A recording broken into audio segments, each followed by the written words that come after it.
Hello everyone, welcome to my channel. आज आपण पाहणार आहोत ब्रोकोलीची व्हायरल रेसिपी जी आहे ब्रोकोली स्मॅश्ड चिप्स.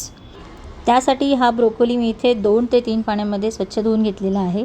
त्याचं पाणी गाळून घेतलेलं आहे आणि आता आपल्याला त्याचे मोठे मोठे पीस काढून घ्यायचे आहेत. ज्याप्रमाणे मी इथे करते आहे त्याचे मोठे मोठे फ्लोरल्स कट करून किंवा हातानेही काढून घेऊ शकता.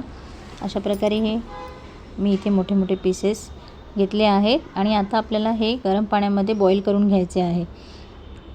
3 ते 4 मिनटं हे आपण पाण्यामध्ये उकळून घेऊयात. थोडंसं इथे मी मीठ घातलेलं आहे आणि नेक्स्ट आता आपण इथे सीझनिंग तयार करून घेणार आहोत, म्हणजे आपण जो ब्रोकोलीवर मसाला लावणार आहोत तो. त्यासाठी मी एका बोलमध्ये इथे घेतलेला आहे 1 ते 2 चमचे ऑलिव्ह ऑइल.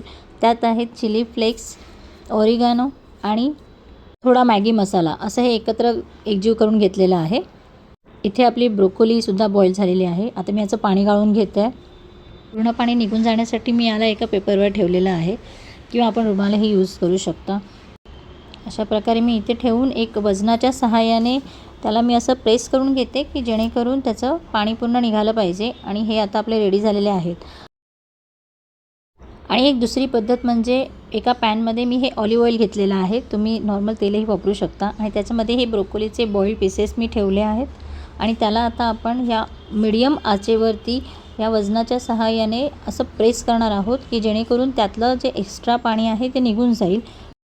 यातलं पाणी संपेपर्यंत आपल्याला हे दोन्ही बाजूने आलटीपालटी करून शेकून घ्यायचे आहे. यातलं एक्स्ट्रा पाणी आता निघून गेलेलं आहे, बरंचसं संपलेलं आहे, ते तुम्हाला त्याच्या आवाजावरून कळेलच.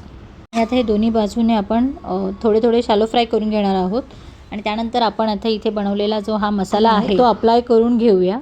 अशा प्रकारे आपण चमच्याच्या सहाय्याने किंवा ब्रशच्या सहाय्याने आपण इथे हा लावून घेऊया आणि वरून हे चीज आपल्याला हवे त्या प्रमाणात आपण इथे ॲड करू शकतो. आणि हे थोडं मेल्ट झाल्यावरती हे असं दिसणार आहे आणि खूप अशी क्रिस्पी ब्रोकोली तयार झालेली आहे. चीजी आहे, खूप टेस्टी लागते आणि हेल्दीसुद्धा आहे. नक्की करून बघा. आवडल्यास लाईक, सबस्क्राईब, शेअर नक्की करा. थँक्यू.